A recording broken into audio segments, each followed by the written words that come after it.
গেছিলাম। এই যে আপনার আসলো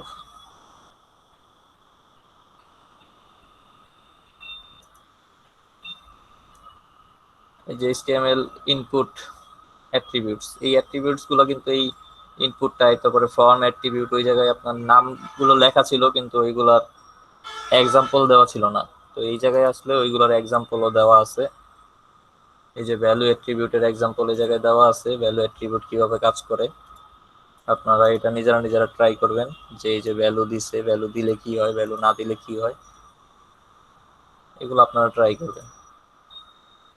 তারপরে যে রিড অনলি অ্যাট্রিবিউট, একটু আগেই বলছিলাম, মানে যে রিড অনলি দিলে কি হয়। রিড অনলি মানেই তো বোঝা যাইতেছে যে রিড অনলি, শুধু পড়তে পারবেন কিন্তু এটা কোনো এডিট করতে পারবেন না। এই যেমন এই ইনপুট ফিল্ডের ভিতরে যে ফার্স্ট নেমের ইনপুট ফিল্ড, তার ভিতরে আমি কি করলাম, এই রিড অনলি অ্যাট্রিবিউট দিলাম। তো এটা দিলে কি হবে, এই জায়গায় জন লেখাটা দেখা যাইতেছে। এখন আমি চাইতেছি জনটা চেঞ্জ করবো, কিন্তু এই জায়গায় দেখেন কাজ তো কাজই করে না। তার মানে এই ফিল্ড আপনি শুধু দেখতে পারবেন, পড়তে পারবেন, কিন্তু কোনো এডিট করতে পারবেন না। তো এই নিচেরটায় আবার দেখেন রিড অনলি দেওয়া নাই, এই জায়গায় কিন্তু আমি এডিট করতে পারতেছি। তো এই কাজটাই হচ্ছে রিড অনলির কাজ। যদি কোনো ইনপুট ফিল্ড এরকম হয় যে আমি যে ডাটা দিয়ে রাখছি ওয়েবসাইটে শুধু এইটাই থাকবে, এই জায়গায় কেউ এডিট করতে পারবে না, সেই ক্ষেত্রে আপনারা রিড অনলি ইউজ করবেন। তারপর ডিসেবল অ্যাট্রিবিউট, এটা হচ্ছে একটা ইনপুট ফিল্ড ডিসেবল করে রাখবে। এই যে রিড অনলি আর ডিসেবলটা সেমই, রিড অনলিটা হাইলাইট হয়ে থাকে কিন্তু জনটা হাইলাইট নাই, মানে ডেড ডেড ফিল্ড হিসাবে দেখাইতেছে। এটা ওই সেম, এই জায়গায় কোনো এডিটও করতে পারবেন না। এই জায়গায় এর থেকে কপি হয়, কপি মনে হয় করা যায়, হ্যাঁ কপি হয়। রিড অনলি আর ডিসেবল সেম কাজই করতেছে। তো রিড অনলি আর ডিসেবলের ভিতরে একটা কমন পার্থক্য আছে। যদি রিড অনলি করা থাকে আমার ইনপুট ফিল্ড, সেই ক্ষেত্রে আমি সাবমিট দিলে আমার এই ডাটাটা আমার ডাটাবেজে পাস হবে। কিন্তু আমি যদি ডিসেবল দিয়ে রাখি, তো ডিসেবল দিয়ে যদি সাবমিট দিই, সেক্ষেত্রে আমার এই ডাটাটা ডাটাবেজে পাস হবে না। এতটুকুই হচ্ছে ডিসেবল আর রিড অনলির ভিতরে কমন পার্থক্য।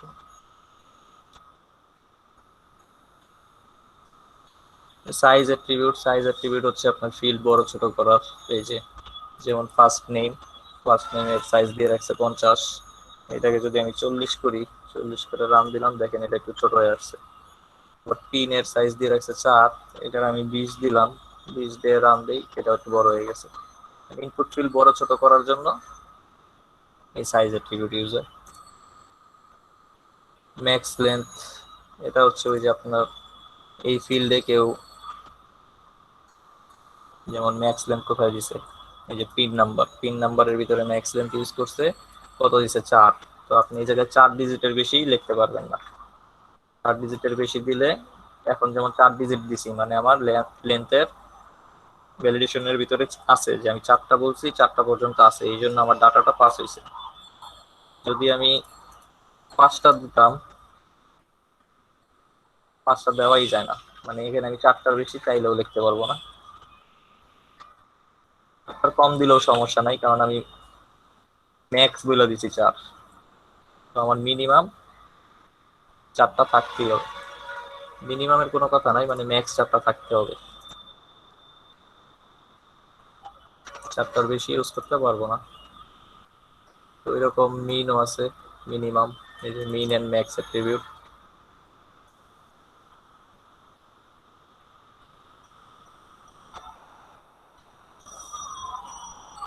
এই জায়গায় যেমন ডেট মিন, ডেট দিয়ে বুঝাইছে, এই জায়গায় যে ইন্টারে ডেট বিফোর 1980-11, মানে এই 1980-11 আগের কোনো ডেট আমি সিলেক্ট করতে পারবো না, এর পরের যে কোনো ডেট সিলেক্ট করতে পারবো। আর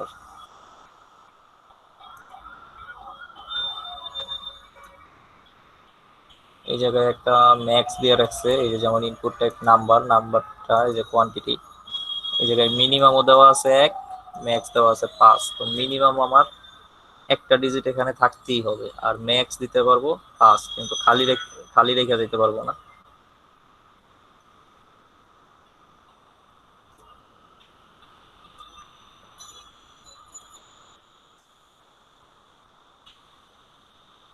এই যে মাল্টিপল অ্যাট্রিবিউট আমরা ওই যে টাইপ ফাইলের কাজ দেখছি আজকে, যে টাইপ ফাইল কি, আমরা ফাইল চুজ করতে পারি। এটা জেপিজি হইতে পারে, পিডিএফ হইতে পারে, যে কোনো ফাইল হইতে পারে। এই ফাইলটা যখন আমি সিলেক্ট করব, মাল্টিপল দিয়ে যদি মাল্টিপল দেওয়া থাকে তাহলে কন্ট্রোল শিফট ইউজ করে, মানে কন্ট্রোল শিফট, শুধু কন্ট্রোল চেপে রাখলেই হয়, কিবোর্ডের কন্ট্রোল চাপ দেওয়া এইখান থেকে যেই কটা ফাইল দরকার আপলোড করবেন এরকম সিলেক্ট করবেন মাউস দিয়া, তারপর ওপেন দিবেন। দেখেন এই জায়গায় আমি 3টা ফাইল সিলেক্ট করছি, 3টা ফাইলই আপলোড হইতেছে। যদি মাল্টিপল না দিতাম সেই ক্ষেত্রে শুধুমাত্র একটা ফাইলে আমি আপলোড করতে পারতাম, একসাথে 4-5টা ফাইল আপলোড করার অপশন আমাকে দিত না। তো প্যাটার্ন অ্যাট্রিবিউট হচ্ছে এই যে প্যাটার্ন, এই প্যাটার্নের মানে হচ্ছে এ টু জেড বড় হাতের আর এ টু জেড ছোট হাতের। তো আমি এই ফিল্ডের ভিতরে এ টু জেড বড় হাতের বা ছোট হাতের যে কোনো ভাবেই লিখতে পারবো, ম্যাক্সিমাম 3টা, এর বেশি দিতে পারবো না, আর কমও দিতে পারবো না। এই জায়গায় 3 লেখা মানে হচ্ছে আমার মিনিমাম 3টা দিতেই হবে। এটা জাভা স্ক্রিপ্টের কাজ, এটা জাভা স্ক্রিপ্টে যখন যাব তখন আরো ভালো করে বুঝতে পারবেন। যেমন এটা কান্ট্রি কোড, তো ধরেন আমার কান্ট্রি কোড বাংলাদেশ, বাংলাদেশের BAN, কারণ এ টু জেড আমার বড় হাতের বা ছোট হাতের যেটাই দেই সমস্যা নাই, সেই ক্ষেত্রে আমার এই যে কাজ করবে। কিন্তু যদি বেশি দিতে যাই,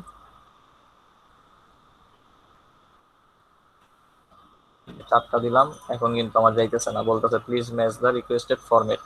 আমার ফরম্যাট মিলতেছে না, কারণ আমার ফরম্যাটে তো আমি কন্ডিশন দিয়ে রাখছি যে মিনিমাম 3টা হতে হবে, 3টার বেশি হলে হবে না। ওই জিনিসটাই জাস্ট এই জায়গায় দেখাইছে। আর এই একটা কাজ আছে প্লেস হোল্ডার, এটা ইউজ হয়, আমরা ইউজ করি, ম্যাক্সিমাম টাইম ইউজ করি। যে এটা ফোন নাম্বারটা কি ফরম্যাটে লিখবো, অনেকে আইসা বুঝে না যে আমি কিভাবে লিখবো।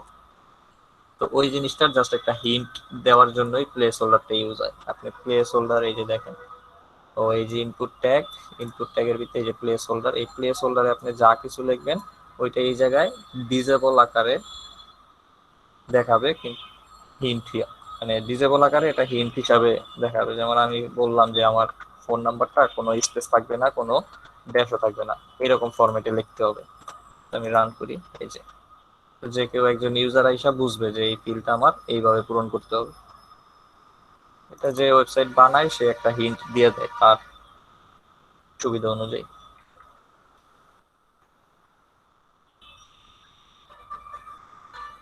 এই হিন্ট দেওয়ার পারপাজেই আমরা প্লেস হোল্ডার ইউজ করব।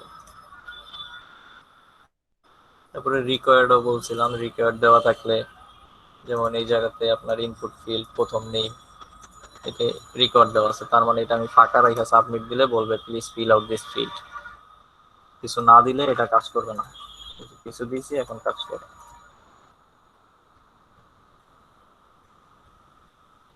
স্টেপ অ্যাট্রিবিউট এটা এখন দেখার দরকার নাই, এটা ওই ইসের ক্ষেত্রে, অ্যানিমেশনের ক্ষেত্রে। অটো ফোকাস, এই যে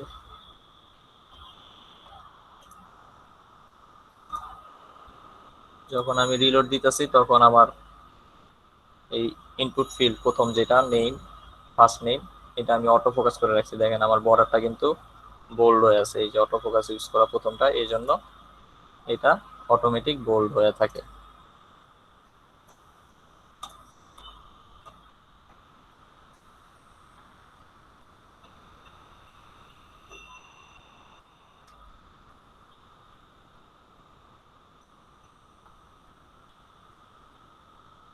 ইমেজের হাইড উইথ, যেমন একটা ইনপুট টাইপ ইমেজ, এই জায়গায় সোর্স দিয়ে দিছে ইমেজটা কোথা থেকে আসবে। অল্টারনেটিভ একটা সাবমিট, যদি এই পিকচারটা কোনো রকম ভাবে লোড না হয় সেক্ষেত্রে এই জায়গায় সাবমিট লেখা শো করবে। আর এই ইমেজটার একটা উইড হাইট দিয়ে দিছে যে 48 পিক্সেল, 48 পিক্সেল, ওইটাই অনেকে আছে না বাটন ইমেজ আকারে দেখায়, তো বাটন ইমেজ আকারে দেখাইতে গেলে এরকম ভাবে একটা ইনপুট টাইপ ইমেজ নিয়ে তারপরে কাজ করতে হবে।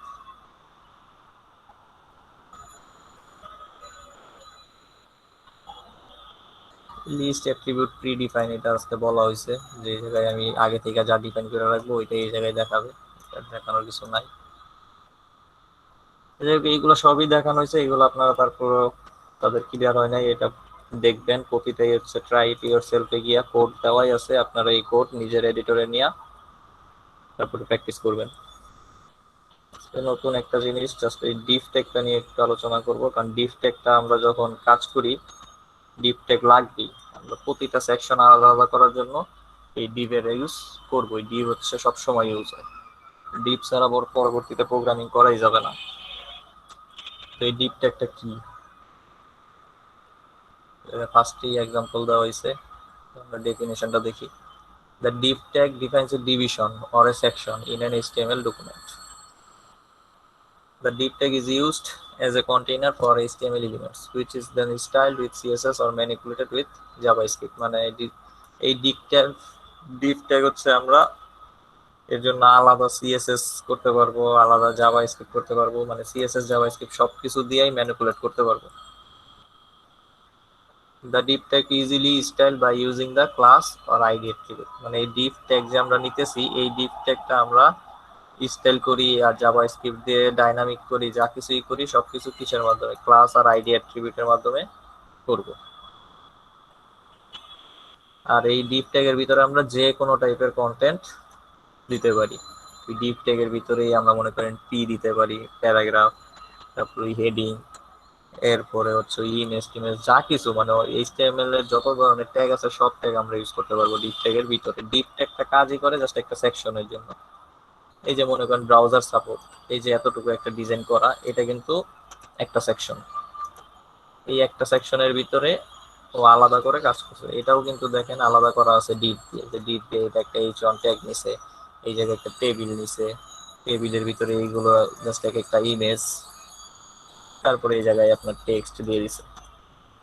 টেবিল নিলে তো মনে করেন এটা টিএইচ, এইগুলো হচ্ছে টিডি, কিন্তু এটা একটা ডিপ ট্যাগের ভিতরে নিয়ে করা আছে। তো এই ডিপ ট্যাগটা কিভাবে কাজ করে এই যে এক্সাম্পল আছে দেখাইতেছি।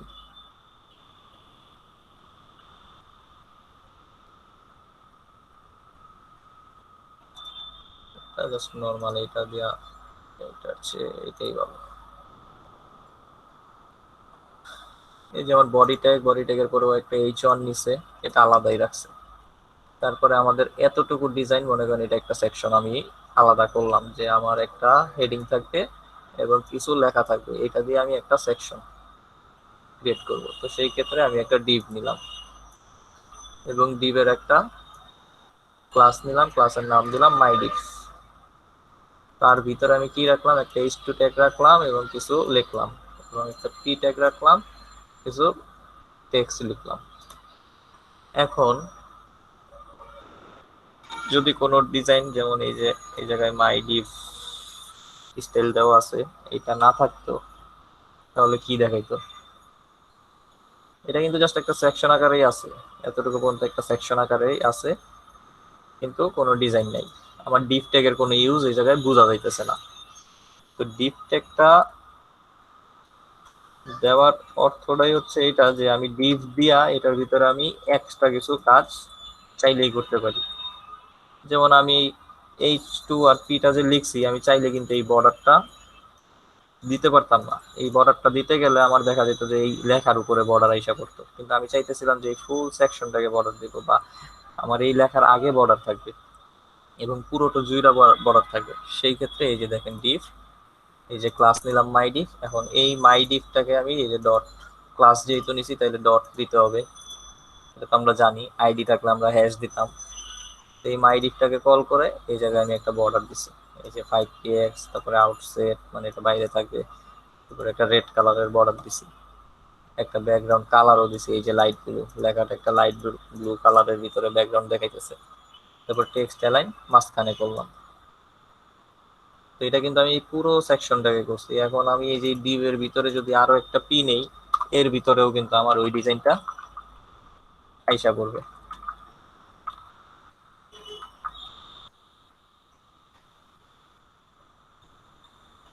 এই যে আমার এই সিএসএস এর ডিজাইন গুলোর ভিতরেই এটা আসছে, কিন্তু এটা যদি আমি ডিভের বাইরে এই জায়গায় দিতাম এই পিটা, তখন কিন্তু ডিজাইনের বাইরে থাকতো, কারণ আমি ডিভটা করছি, ডিভের ভিতরে ডিজাইন করছি।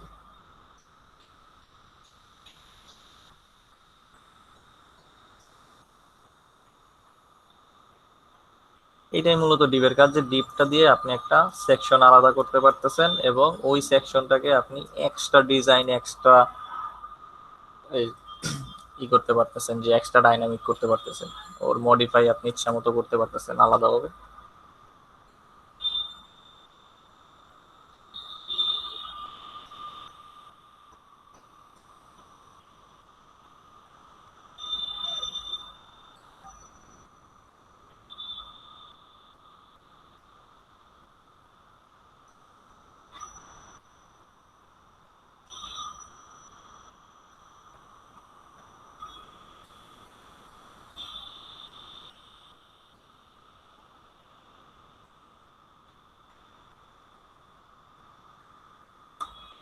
এটাই হচ্ছে ডিভ। আর একটা এলিমেন্ট নিয়ে আলাপ করবো, স্প্যান। কারণ স্প্যানেরও কাজ হয়। স্প্যানটা আমরা গুগল করে আনি, খুঁজতে গেলে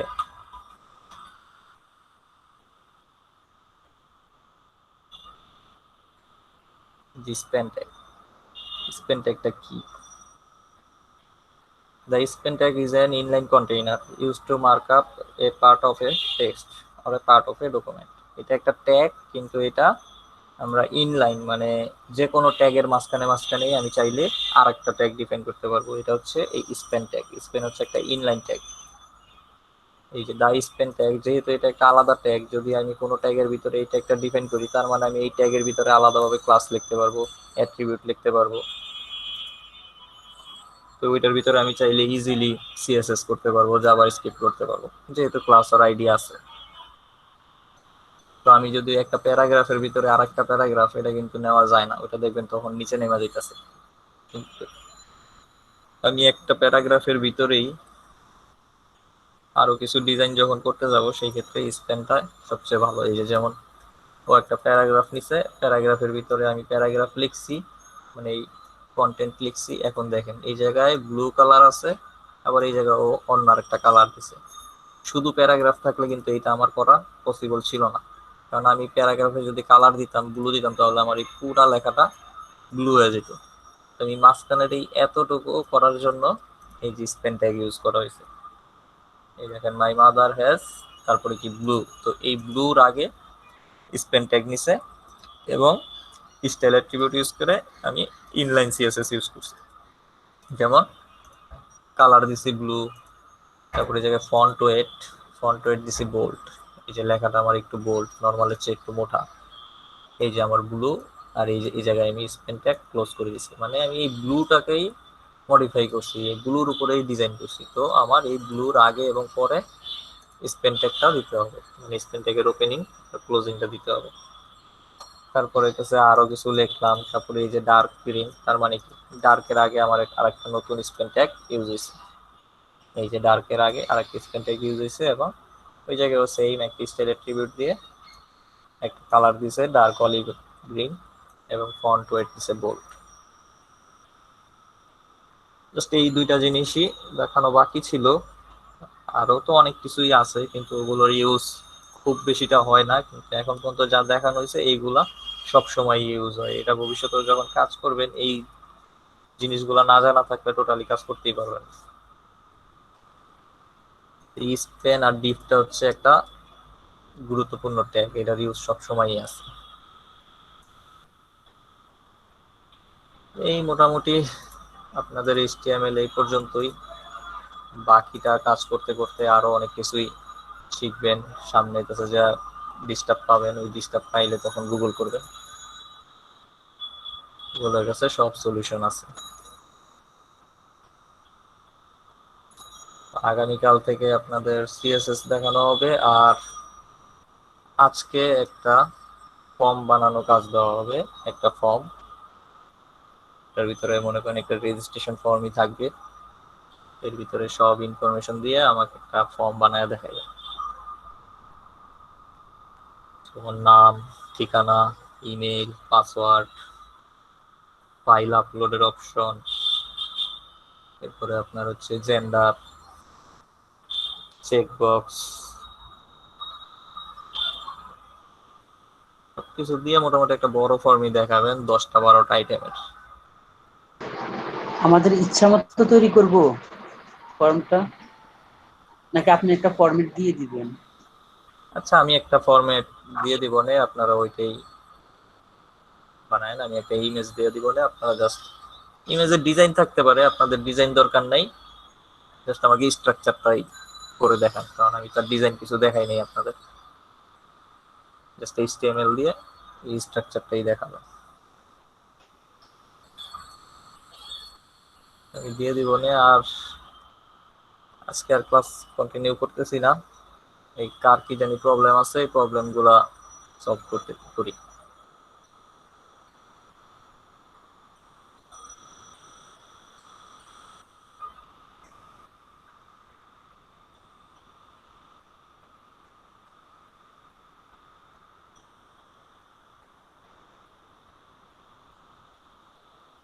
কে আপনার কি প্রবলেম সলভ হয়েছে, মানে টেবিল নিয়ে যে কনফিউশন? স্যার একটু যে আমার টেবিলটা আর কি যে ডাবল ভাবে আসে সেটার কথা বলছিলাম, একজন অবশ্য বললো, আমি আর দেখিনি স্যার। আমি মানে জিনিসটা ওইভাবে করে নেবো তাহলে স্যার। মানে আপনি বুঝতে পারছেন উনি যা বলছে? জি স্যার, আমি ওইভাবে করা হয় না আর কি, চেষ্টা করবো স্যার। স্ক্রিন শেয়ার করতে পারবেন নাকি? স্যার আমার সমস্যাটা কি হচ্ছে, আমার ল্যাপটপে একদমই চার্জ নাই স্যার, যখন তখন অফ হয়ে যাবে, কারেন্টও নাই বৃষ্টির কারণে। তো তার জন্য আর কি আমি জিনিসটা করতে চাচ্ছি, কারণ আমি হয়তো বা এখন করব, যখন তখন অফ হয়ে যাবে। আচ্ছা ঠিক আছে, তাহলে আপনি ট্রাই করেন। জি স্যার। এই তো, আর আপনারা এই হ্যাঁ, আর কি ক্লাস মানে কন্টিনিউ করবেন স্যার? মানে আমারটা যখন তখন মানে হয়তো বা আমি এখান থেকে হয়ে যেতে পারি যখন তখন, তার জন্য স্যার জিজ্ঞেস করলাম যে আর কিছু শিখাবেন বা করবেন স্যার? আজকে আমি নতুন কিছু আর দিব না, কিন্তু আপনারা সবাই যদি বের হয়ে যান তাহলে তো প্রবলেম। না স্যার, মানে আমার চার্জ নাই দেখে, আর এখানে কারেন্টও নাই স্যার। আচ্ছা বুঝতে পারছি, এখন যদি সমস্যা গুরুতর হয় তাহলে তো আর কিছু করার নাই।